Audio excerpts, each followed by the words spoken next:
ولم أكن بدعائك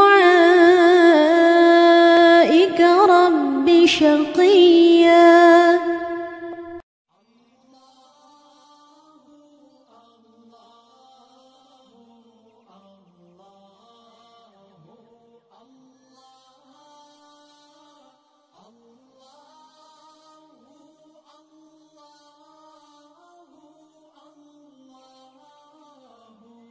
أعوذ بالله من الشيطان الرجيم.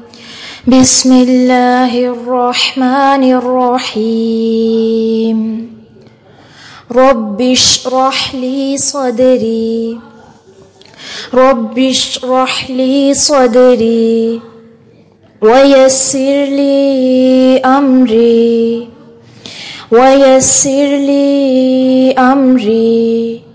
واحلل عقدة من لساني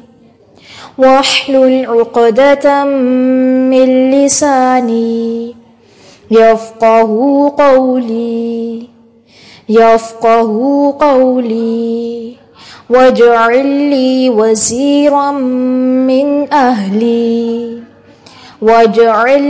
وزيرا من أهلي رب اشرح لي صدري ويسر لي أمري واحلل عقدة من لساني يفقه قولي واجعل لي وزيرا من أهلي